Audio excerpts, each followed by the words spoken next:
જય સ્વામિનારાયણ. સહજાનંદ વિદ્યાલયના video lecture શિક્ષણમાં આપ સર્વ વિદ્યાર્થી મિત્રોનું હાર્દિક સ્વાગત છે.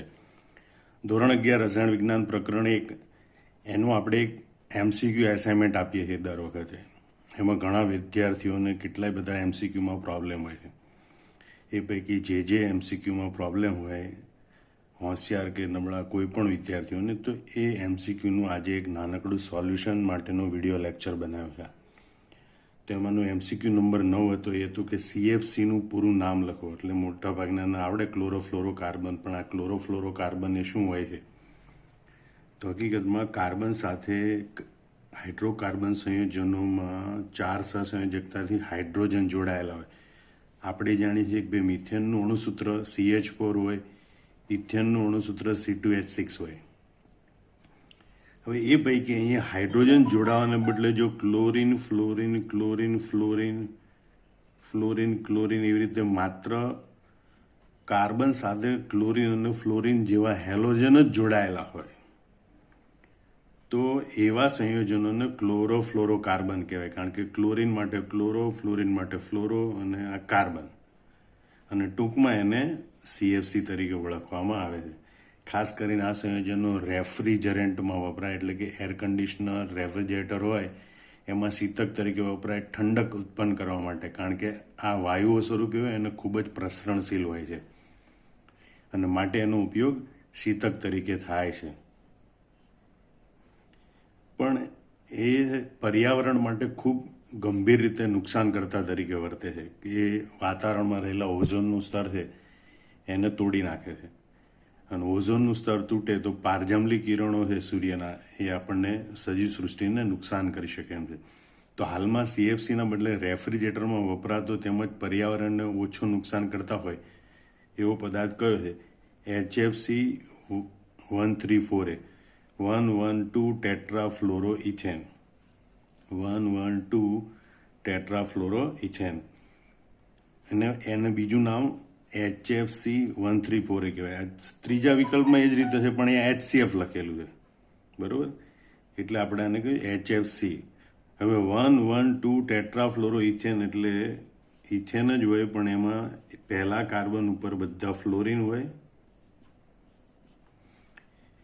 એટલે 111 અને 2. બીજા કાર્બન ઉપર એક ફ્લોરિન હોય, બાકીના 2 હાઇડ્રોજન હોય. કારણ કે ઓઝોનના સ્તરને તોડવા માટે આ ક્લોરોફ્લોરોકાર્બનમાં રહેલો ક્લોરીન જવાબદાર છે. ક્લોરીનને દૂર કરીને આવું સંયોજન બનાવી નાખ્યું. તે પર્યાવરણ માટે ઓછું નુકસાન કરતા છે, અને છતાં એ શીતક તરીકે રેફ્રિજરેટરમાં વર્તી શકે છે. તો 112 ટેટ્રાફ્લોરોઇથેન એટલે કે હાઇડ્રોજન, ફ્લોરિન, હાઇડ્રોફ્લોરોકાર્બન, HFC 134A એનું વ્યવહારિક નામ છે. તો આ સંયોજન છે એ રેફ્રિજરેટરમાં હાલ CFCના બદલે વપરાય છે, જે ખૂબ જ ઓછો નુકસાન કરતા પદાર્થ છે. MCQ નંબર 11 આ પ્રમાણે છે: પર્યાવરણને નુકસાન કરતા પદાર્થો ન ઉદ્ભવે એવી રીતે રસાયણોનું ઉત્પાદન, એટલે ખાલી જગ્યા, તો એને ગ્રીન કેમિસ્ટ્રી અથવા હરિયાળું રસાયણ વિજ્ઞાન કહે છે. મોટાભાગે કોઈ પણ કેમિકલ ફેક્ટરી હોય, રાસાયણિક ઉદ્યોગો હોય, એમાં જે પ્રોસેસ થતી હોય એ દરમિયાન કેટલાક નકામા પદાર્થો ઉત્પન્ન થતા હોય, જે હવા, પાણી કે જમીનને નુકસાન કરતા હોય છે. તો હવે કેટલાક રસાયણોના ઉત્પાદનની એવી પદ્ધતિઓ વિકસાવવામાં આવે છે કે જેમાં પદાર્થ ઉત્પન્ન થાય અને પર્યાવરણને નુકસાન કરતા પદાર્થો હોય એવા પદાર્થો ઉત્પન્ન ન થાય. તો એવું જે રસાયણ વિજ્ઞાન વિકસી રહ્યું છે એને ગ્રીન કેમિસ્ટ્રી અથવા તો હરિયાળું રસાયણ વિજ્ઞાન કહેવામાં આવે છે. હવામાંના O2 અને N2ના મિશ્રણમાંથી તે બંનેને છૂટા પાડવા માટે કઈ પદ્ધતિ વપરાય છે? તો પહેલાં તો હકીકતમાં હવાનું પ્રવાહીકરણ કરવામાં આવે, ને ત્યારબાદ હવાનું વિભાગી નિસ્યંદન કરવામાં આવે. એટલે હવાનું પ્રવાહીકરણમાંથી માત્ર પ્રવાહી બને. તો હવામાં 2 મુખ્ય ઘટક હોય, 78% નાઇટ્રોજન અને 21% જેટલો ઓક્સિજન. જ્યારે પ્રવાહીકરણ કરવામાં આવે ત્યારે પ્રવાહી N2 અને પ્રવાહી O2નું મિશ્રણ મળે, અને એ 2 પ્રવાહી છે એનું ઉત્કલન બિંદુ જુદું જુદું હોય, અને ઉત્કલન બિંદુ જુદું જુદું હોય એવા પ્રવાહીઓને છૂટું પાડવા માટે વિભાગી નિસ્યંદન પદ્ધતિનો ઉપયોગ કરવામાં આવે. અને માટે એમ કહેવાય કે હવામાંના ઓક્સિજન અને નાઇટ્રોજનના મિશ્રણમાંથી તે બંનેને છૂટા પાડવા માટે આ હવાનું વિભાગી નિસ્યંદન એ પદ્ધતિનો ઉપયોગ કરવામાં આવે છે. ZnCl2 અને PbCl2ના મિશ્રણને ખાલી જગ્યા દ્વારા છૂટા પાડી શકાય. હવે આપણે આગળ ઘણો બધો અભ્યાસ કરીશું ત્યારે પણ ખબર પડશે, અથવા તો અહીંયા સંયોજનો જોઈને માલુમ પડે છે. આ બધા સંયોજનો છે ZnCl2 અને PbCl2 એ આયનીય ઘન પદાર્થ છે, એટલે સ્ફટિકમય ઘન પદાર્થ હોય અને એની પાણીમાં દ્રાવ્યતા જુદી જુદી હોય.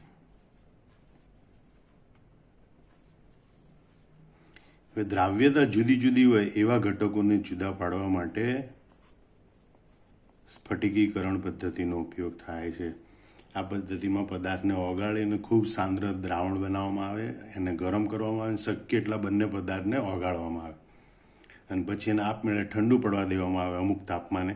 એટલે જેની દ્રાવ્યતા ઓછી હોય એના પહેલાં સ્ફટિક બને, એને ગાળી લેવાના અને પછી વધુ ઠંડુ પાડીએ એટલે બીજો પદાર્થ છૂટો પડે. આમ સ્ફટિકીકરણ પદ્ધતિથી આવા આયની ઘન પદાર્થો હોય એને જુદા પાડવામાં આવે છે, પણ એ માટે એમની દ્રાવ્યતા છે એ જુદી જુદી હોવી જોઈએ. આ સહેલા MCQ છે, ખાલી આપણે જે વિડીયો લેક્ચર છે અથવા તો અગાઉ બધું વાંચેલું હોય તો પણ આવડે. MCQ નંબર 33, મિશ્રણમાંના ઘટકોને નીચેની કઈ ભૌતિક પદ્ધતિનો ઉપયોગ કરીને છૂટા પાડી શકાય? ગાળણ, નિસ્યંદન, સ્ફટિકીકરણ આ ત્રણેય ભૌતિક પદ્ધતિઓ છે જેની મદદથી મિશ્રણમાંના ઘટકોને જુદા પાડી શકાય છે. એ રીતે NaClનું દ્રાવણ અને લોખંડના ભૂક્કાના મિશ્રણમાંથી લોખંડને અલગ કરવા માટે કઈ પદ્ધતિ વપરાય? તો NaClનું દ્રાવણ એટલે પાણીમાં બનાવેલું દ્રાવણ હોય અને લોખંડ છે એ પાણીમાં અદ્રાવ્ય છે, એટલે લોખંડ જુદું જ હોય. એને ગાળણ પ્રક્રિયા દ્વારા સહેલાઈથી દ્રાવણમાંથી છૂટું પાડી શકાય. ગળણી વડે ગાળી અને લોખંડને અલગ તારવી શકાય છે. આવા વિધાન અને કારણ પ્રકારના જે MCQ એની ખાસ સમજણ તમે જુઓ, અહીંયા એમ્સમાં 1994માં 2002માં આવો પ્રશ્ન પૂછાઈ ગયો છે અને આપણે આગળ પણ જોઈશું કે વિધાન કારણ પ્રકારના પ્રશ્નો છે એ JEE, NEET, ગુજસેટ વગેરેમાં વધારે ઘણી વખત પૂછાતા હોય છે. તો અહીંયા વિધાન એક, પરમાણુ સર્જન કે વિનાશ શક્ય નથી. અને બીજું વિધાન છે તાપમાન અને દબાણની સમાન પરિસ્થિતિમાં સમાન કદના વાયુમાં અણુઓ અને પરમાણુઓની સંખ્યા સમાન હોતી નથી. તો જે 4 વિકલ્પ આવા પ્રકારના પ્રશ્નોમાં આપેલા છે એમ હોય કે ભાઈ વિધાન એક સાચું, બંને વિધાન સાચા છે અને વિધાન 2 એ વિધાન 1ની સમજૂતી છે. બીજું આવે બંને વિધાન સાચા છે પણ વિધાન 2 એ વિધાન 1ની સમજૂતી નથી. કાં તો આવે વિધાન 1 સાચું છે અને વિધાન 2 ખોટું છે, અથવા એમ આવે કે વિધાન 1 ખોટું છે અને વિધાન 2 સાચું છે. તો હવે આપણે જોઈએ કે પરમાણુનું સર્જન કે વિનાશ શક્ય નથી. તો ડાલ્ટનના પરમાણુ સિદ્ધાંતમાં એક મુદ્દા તરીકે કહેવામાં આવ્યું છે કે પરમાણુનું સર્જન કે વિનાશ શક્ય નથી, માટે આ વિધાન સાચું છે ડાલ્ટનના પરમાણુ સિદ્ધાંત પ્રમાણે. હવે બીજું વિધાન જોઈએ, તાપમાન અને દબાણની સમાન પરિસ્થિતિમાં સમાન કદના વાયુમાં અણુઓ અને પરમાણુઓની સંખ્યા સમાન હોય છે એવું એવોગેડ્રો સિદ્ધાંતમાં જણાવ્યું છે. પણ અહીંયા એમ કહેવામાં આવ્યું કે સમાન હોતી નથી. એનો મતલબ કે એવોગેડ્રો વિધાન પ્રમાણે આ વિધાન ખોટું છે. એનો મતલબ કે વિધાન 1 સાચું છે, વિધાન 2 ખોટું છે અને એ પ્રમાણેનો વિકલ્પ C છે. વિધાન 1 સાચું છે જ્યારે વિધાન 2 ખોટું છે, માટે આ પ્રશ્નમાં વિકલ્પ C સાચો થશે. MCQ નંબર 104, 3 ગ્રામ હાઇડ્રોકાર્બનનું પૂરતા પ્રમાણમાં ઓક્સિજનની હાજરીમાં દહન કરતા 8.8 ગ્રામ કાર્બન ડાયોક્સાઇડ અને 5.4 ગ્રામ H2O મળે છે. તો આ પ્રક્રિયા એ કયા નિયમનું ઉદાહરણ છે? અહીં રાસાયણિક પ્રક્રિયા હોય તો ગુણક પ્રમાણનો નિયમ, નિશ્ચિત સંરચનાનો નિયમ એ તો સંયોજનો માટે છે. દ્રવ્ય સંચય અને ડાલ્ટનનો નિયમ એ બધા નિયમની સમજૂતી આપે છે. તો અહીં દ્રવ્ય સંચયનો નિયમ આવે એ સમજી શકાય, પણ આપણે એને ગણતરી કરીને સમજાય કે ભાઈ 3 ગ્રામ હાઇડ્રોકાર્બન છે, પ્રક્રિયક છે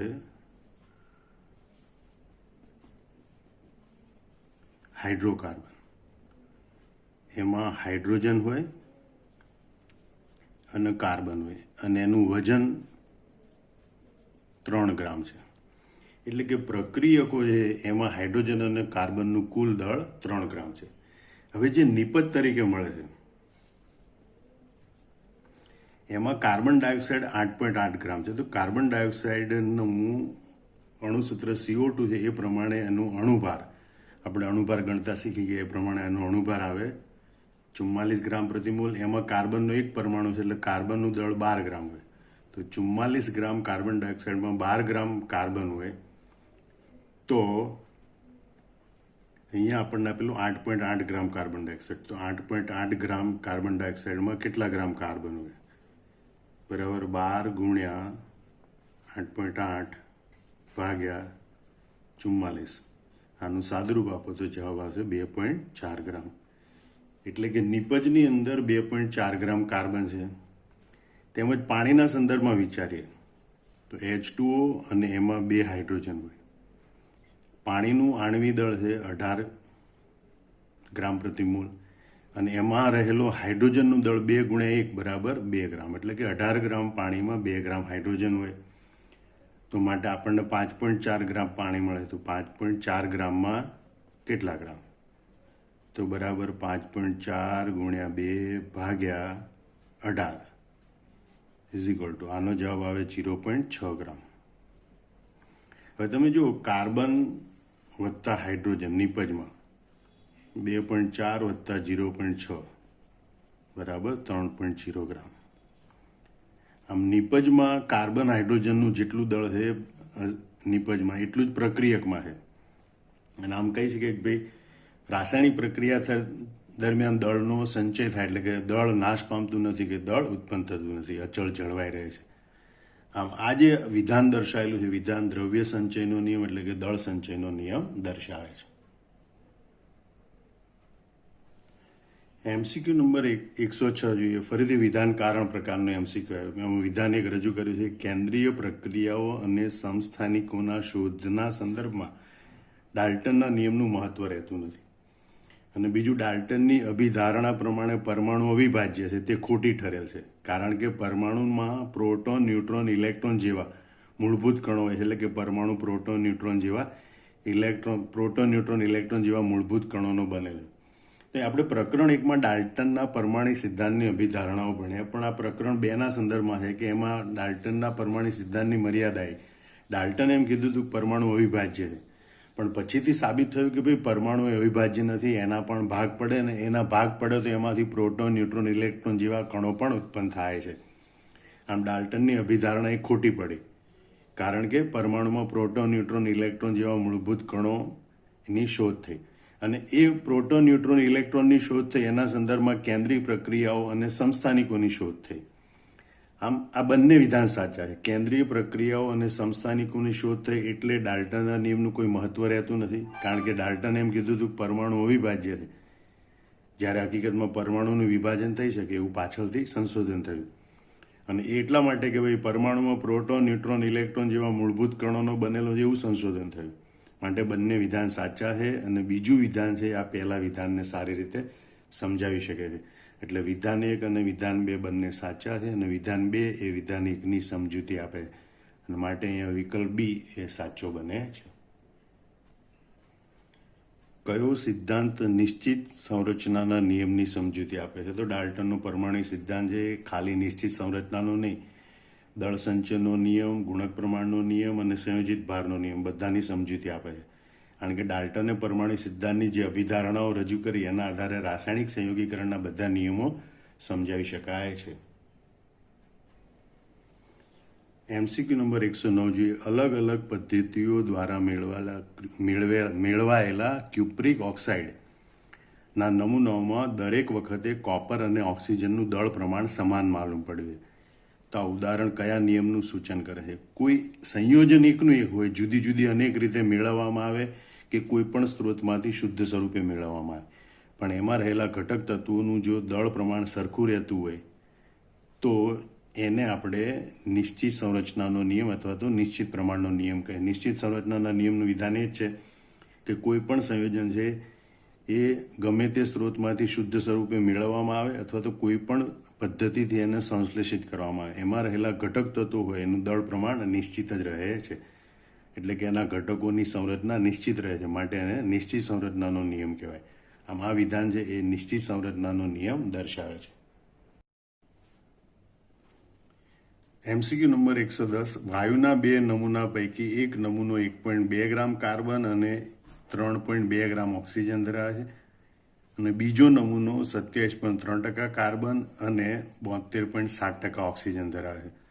તો આ પ્રાયોગિક માહિતી કયા નિયમનું સમર્થન કરે? તો બંને નમૂનાની આપણે સરખામણી કરીએ.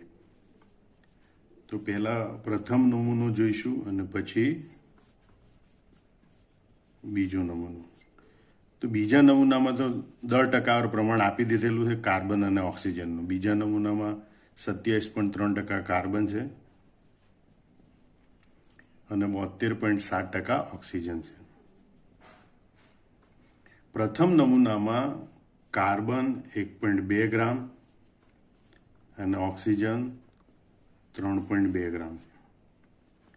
તે બંનેનું થઈને કુલ દળ 1.2 વત્તા 3.2 બરાબર 4.4 ગ્રામ થાય.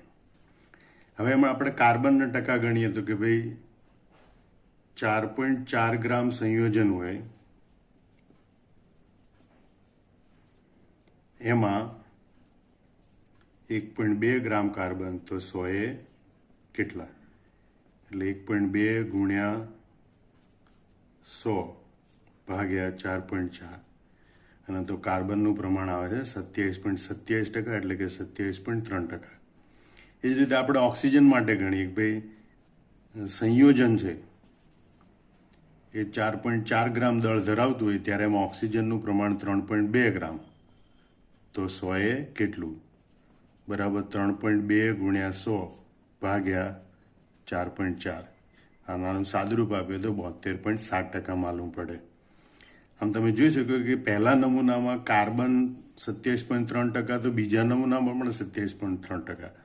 પહેલા નમૂનામાં ઓક્સિજન 72.7% તો બીજા નમૂનામાં પણ 72.7%. એટલે કે નમૂનો કોઈ પણ રીતે બનાવવામાં આવે એમાં ઘટક તત્વોનું પ્રમાણ એક સરખું જળવાઈ રહે તો એ નિશ્ચિત સંરચનાનો નિયમ કહેવાય છે.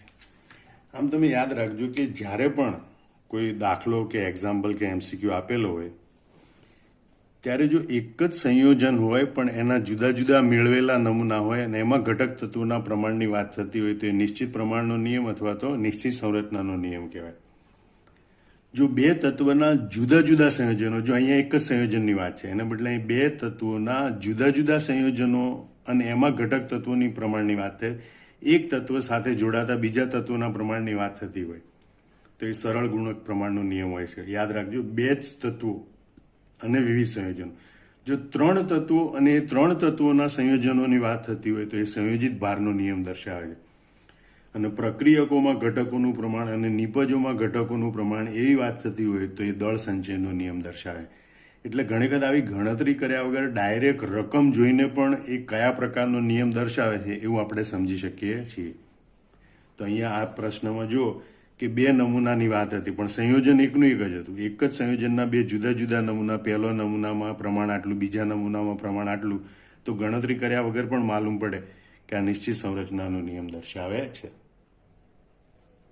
એમસીક્યુ નંબર 116 જોઈએ કે N2O5માં ઓક્સિજનના નિશ્ચિત વજન 40 ગ્રામ સાથે સંયોજાતા નાઇટ્રોજનનું વજન ખાલી જગ્યા ગ્રામ થાય.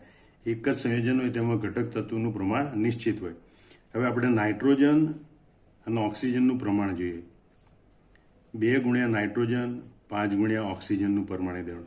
નાઇટ્રોજનનું પરમાણુ દળ 14 એટલે 2 ગુણ્યા 14 બરાબર 28, 5 ગુણ્યા 16 બરાબર 80. એનો મતલબ એમ થાય કે ભાઈ ડાયનાઇટ્રોજન પેન્ટોક્સાઇડ N2O5માં 28 ગ્રામ નાઇટ્રોજન સાથે 80 ગ્રામ ઓક્સિજન સાથે જોડાયેલો છે. અથવા તો બીજી રીતે કે ભાઈ 80 ગ્રામ ઓક્સિજન સાથે 28 ગ્રામ નાઇટ્રોજન જોડાયેલો છે. તો આપણે શોધવાનું છે કે ભાઈ 40 ગ્રામ ઓક્સિજન સાથે જોડાતા નાઇટ્રોજનનું વજન કેટલું? તો આપણે કહ્યું માટે 40 ગ્રામ ઓક્સિજન સાથે જોડાતા નાઇટ્રોજનનું વજન કેટલું? તો 28 ગુણ્યા 40 ભાગ્યા 80 બરોબર. 0 4 2 8 વડે ભાગો તો 14, 2 વડે 28 ને 2 વડે ભાગો તો 14 ગ્રામ. આમ તો આપણે સીધું જોઈને ખ્યાલ આવે કે ભાઈ 80 ગ્રામ સાથે 28 ગ્રામ નાઇટ્રોજન જોડાય તો અડધા 40 ગ્રામ સાથે અડધો નાઇટ્રોજન એટલે કે 14 ગ્રામ જોડાય છે. આમાં વિકલ્પમાં જવાબ 14 આવશે. એમસીક્યુ 116 જેવો જ એમસીક્યુ 117 છે. H2O2 એક સંયોજન હોય એમાં ઘટક તત્વોનું પ્રમાણ નિશ્ચિત હોય. હાઇડ્રોજનનું પ્રમાણ 2 ગુણ્યા 1 બરાબર 2 ગ્રામ હોય ત્યારે ઓક્સિજનનું પ્રમાણ 2 ગુણ્યા 16 બરાબર 32 ગ્રામ હોય. એનો મતલબ કે ભાઈ 32 ગ્રામ ઓક્સિજન સાથે 2 ગ્રામ હાઇડ્રોજન જોડાયેલો છે. તો આપણે કહીએ છીએ કે ભાઈ તો 96 ગ્રામ ઓક્સિજન સાથે કેટલા ગ્રામ હાઇડ્રોજન જોડાયેલો? તો 2 ગુણ્યા 96 ભાગ્યા 32, 32 તરી 96, 3 દુ 6 ગ્રામ, એટલે 6 ગ્રામ હાઇડ્રોજન જોડાયેલો હોય છે. MCQ 118 જોઈએ આપણે. SO2 અને SO3 માં 48 ગ્રામ સલ્ફર સાથે સંયોજિત થતા ઓક્સિજનનું વજન અનુક્રમે ખાલી જગ્યા અને ખાલી જગ્યા ગ્રામ હોય. પહેલા આપણે SO2 જોઈએ. સલ્ફરનો પરમાણુ ભાર 32, એટલે 1 ગુણ્યા 32 બરાબર 32. આપણે કોષ્ટક આપેલું છે એક વિડીયોમાં બધું, અને કીધું છે કે બધાના પરમાણુ ભાર યાદ રાખી લેવાના. મોટા ભાગે રકમમાં આપેલા હોય, છતાં પણ જ્યારે આપણે ગણતરી કરતા આપેલા ન હોય તો આપણને યાદ હોવા જોઈએ. 2 ગુણ્યા 16 બરાબર 32, એટલે કે 32 ગ્રામ સલ્ફર સાથે 32 ગ્રામ ઓક્સિજન જોડાય તો 48 ગ્રામ સલ્ફર સાથે 48 ગ્રામ જોડાય. પ્રમાણ સરખું છે, એટલે 32 ગ્રામ સાથે 32 ગ્રામ સલ્ફર જોડાય તો 48 ગ્રામ સાથે 48 ગ્રામ સલ્ફર જોડાય સલ્ફર ડાયોક્સાઇડમાં. સલ્ફર ડાયોક્સાઇડમાં 32 ગ્રામ સલ્ફર એની સાથે 3 ગુણ્યા 16 બરાબર 48 ગ્રામ. 32 ગ્રામ સલ્ફર સાથે 3 ગુણ્યા 16 બરાબર 48 ગ્રામ ઓક્સિજન જોડાય. એટલે 32 ગ્રામ સાથે 48 ગ્રામ જોડાય તો આપણે તો 48 ગ્રામ સલ્ફર સાથે જોડાતો ઓક્સિજન શોધવાનું છે. તો 48 ગ્રામ સાથે કેટલું જોડાય? તો બરાબર ચોકડી ગુણાકાર કરીએ તો 48 ગુણ્યા 48 ભાગ્યા 32 બરાબર, અને એનો જવાબ આવે છે 72.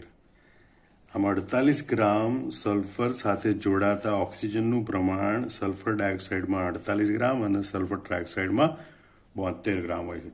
માટે અહીંયા પહેલો વિકલ્પ છે એ સાચો બનશે. બરોબર, ફરતી સમજી લો. સલ્ફર ડાયોક્સાઇડમાં 48 ગ્રામ સાથે જોડાતો ઓક્સિજન કેટલો? તો અણુસૂત્ર પ્રમાણે 32 ગ્રામ સાથે જોડાતો ઓક્સિજન 32 ગ્રામ, તો 48 ગ્રામ સાથે જોડાતો 48 ગ્રામ.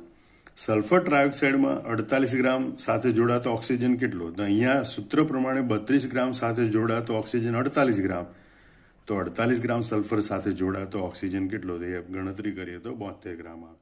આમ વિકલ્પ એ સાચો બને. 119 MCQ નંબર. નીચેના પૈકી કયું ઉદાહરણ સંયોજિત ભારનો નિયમ દર્શાવે? તો આપણે હમણાં જોયા કે ભાઈ એક જ સંયોજનના જુદા જુદા નમૂના હોય તો નિશ્ચિત સંરચના હોય, 2 જ તત્વો હોય અને એના જુદા જુદા સંયોજનો હોય તો સરળ ગુણક પ્રમાણનો નિયમ હોય, 3 તત્વો હોય અને 3 સંયોજનો બનતા હોય. યાદ રાખજો, 3 તત્વો હોય અને એના 3 સંયોજનો બનતા હોય, એ પૈકી દરેક તત્વના 2 સંયોજનો હોય તો સંયોજિત ભારનો નિયમ.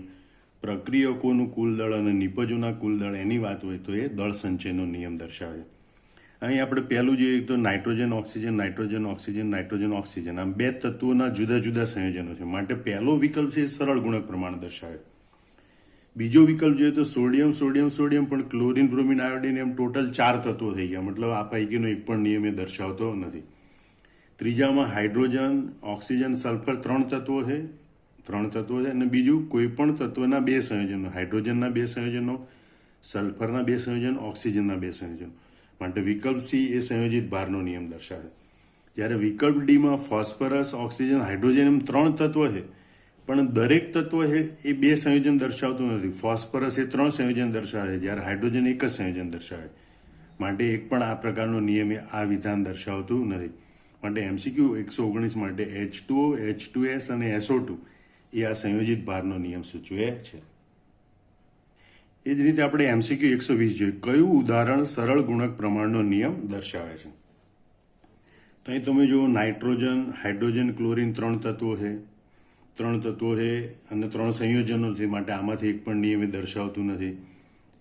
પણ અહીંયા એમ કહેવાય કે ભાઈ સરળ ગુણક પ્રમાણનો નિયમ ક્યારે હોય? કે 2 તત્વો અને વિવિધ સંયોજનો હોય તો તેઓ વિકલ્પ સીમાં જોવા મળે છે. કોપર અને ઓક્સિજન 2 તત્વો અને 2 જુદા જુદા સંયોજનો છે, ક્યુપ્રિક ઓક્સાઇડ અને ક્યુપ્રસ ઓક્સાઇડ, કોપર 2 ઓક્સાઇડ અને copper 1 oxide.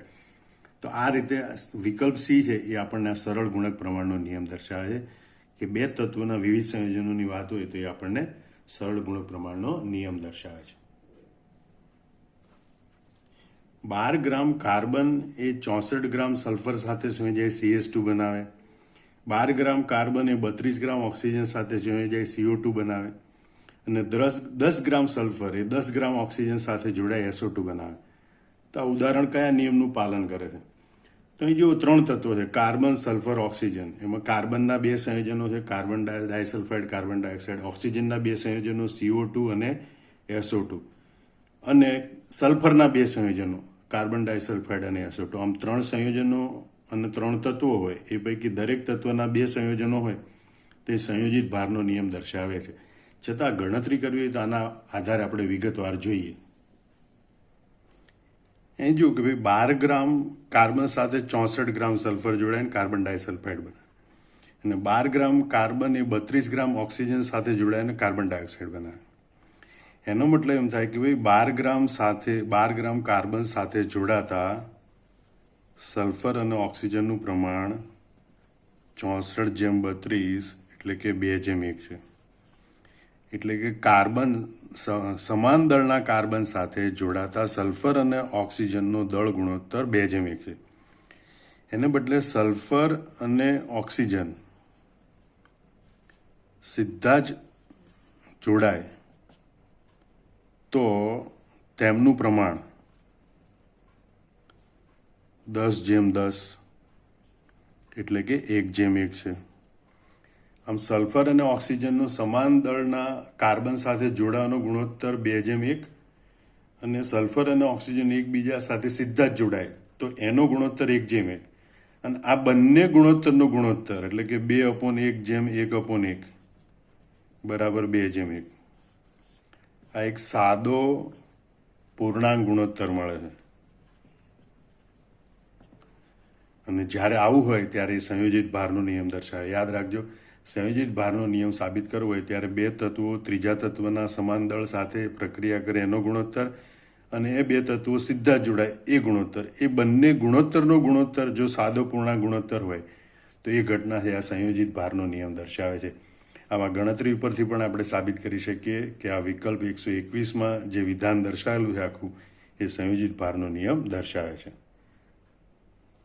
MCQ number 122. Carbon અને ઓક્સિજનના બનેલા 2 સંયોજનો પૈકી એકમાં કાર્બનનું પ્રમાણ 42.9% અને બીજામાં કાર્બનનું પ્રમાણ 27.3%. તો આ માહિતી કયા નિયમનું પાલન કરે છે? અહીં તત્વ 2 છે, કાર્બન, ઓક્સિજન, અને એના 2 સંયોજનો એટલે કે 2 તત્વોના 2 સંયોજનો છે. એટલે 2 તત્વો જુદા જુદા સંયોજનો દર્શાવતા હોય તો એ આપણને સરળ ગુણક પ્રમાણનો નિયમ દર્શાવે. એને આપણે ગણતરી કરીને પણ દર્શાવી શકીએ. જેમ કે આપણે પહેલો નમૂનો લઈએ, એમાં કાર્બનનું પ્રમાણ છે 42.9%.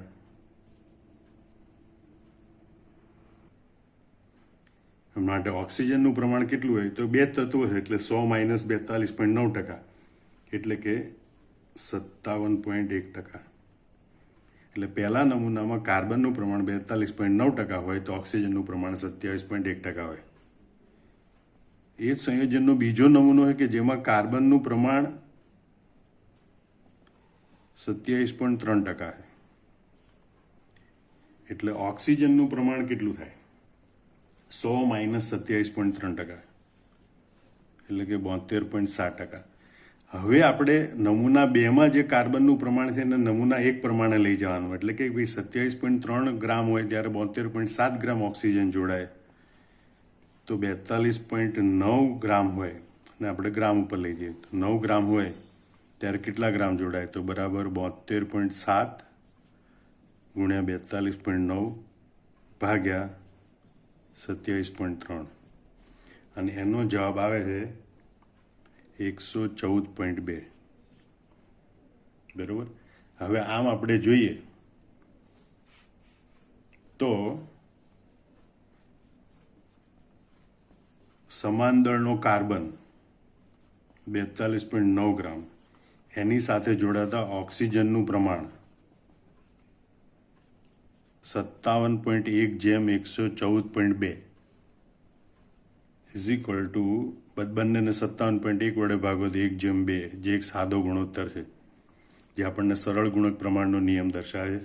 ફરીથી સરળ ગુણક પ્રમાણનો નિયમ યાદ કરી લઈએ કે બે તત્વો જોડાઈને વિવિધ સંયોજનો બનાવે ત્યારે એક તત્વના નિશ્ચિત દળ સાથે સંયોજતા બીજા તત્વના દળનું પ્રમાણ એક સાદો નાનો પૂર્ણાંક ગુણોત્તર હોય છે બધા સંયોજનોમાં.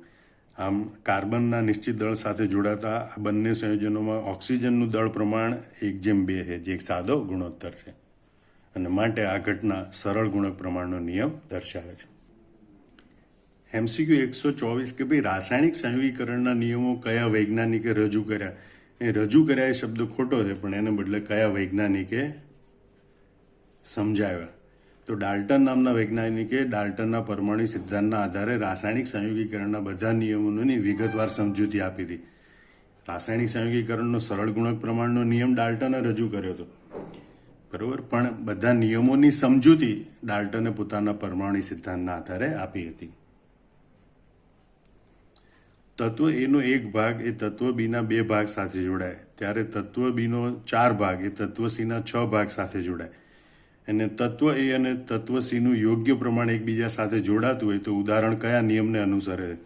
અહીં તત્વ એ અને તત્વ સીનું પ્રમાણ કોઈ આપેલું નથી. એનો મતલબ કે દાખલો ન ગણી શકાય, પણ આપણે જાણીએ છીએ કે ભાઈ 3 તત્વોની વાત થતી હોય અને 3 સંયોજનો બનતા હોય, જે પૈકી દરેક તત્વ 2 સંયોજન બનાવતું હોય તો એ સંયોજિત ભારનો નિયમ દર્શાવે છે. માટે વિકલ્પ 121 એ આપણને સંયોજિત ભારનો નિયમ દર્શાવે છે. MCQ 125 જોઈ શાના સંદર્ભમાં ડાલ્ટનના નિયમની મહત્તા રહેતી નથી? અગાઉ આપણે MCQ જોઈ ગયા છીએ કે ભાઈ ડાલ્ટનના નિયમની મર્યાદા ક્યારે આવી? ડાલ્ટને એમ કીધું હતું કે પરમાણુ અવિભાજ્ય છે. ડાલ્ટનનો સિદ્ધાંત એમ જણાવે છે કે પરમાણુ અવિભાજ્ય છે, કે એનું વિભાજન થઈ શકે નહીં. પણ પછીથી સંશોધનો થયા કે ભાઈ પરમાણુ છે એ તો પ્રોટોન, ન્યુટ્રોન, ઇલેક્ટ્રોન જેવા મૂળભૂત કણોમાં વિભાજિત થઈ શકે છે અને પ્રોટોનની સંખ્યા સરખી હોય, ન્યુટ્રોનની સંખ્યા જુદી જુદી હોય એવા સમસ્થાનિકો પણ પ્રાપ્ત થાય છે. આમ સમસ્થાનિકોની શોધ થઈ, પ્રોટોન, ન્યુટ્રોન, ઇલેક્ટ્રોનની શોધ થઈ, એના સંદર્ભમાં ડાલ્ટનના નિયમની મહત્તા રહેતી નથી. એટલે કે પરમાણુ અવિભાજ્ય છે એ વિધાનનું ખંડન થાય છે, એ વિધાન સાચું રહેતું નથી. આપણે જે હમણાં જ MCQ જોઈએ એના આધારે જ આ જવાબ આપી શકાય. કેન્દ્રીય પ્રક્રિયાઓ અને સમસ્થાનિકોની શોધના સંદર્ભમાં ડાલ્ટનની કઈ અભિધારણા ખોટી પડેલ છે? ડાલ્ટને કઈ અભિધારણા આપી હતી કે તત્વના પરમાણુ અવિભાજ્ય હોય છે?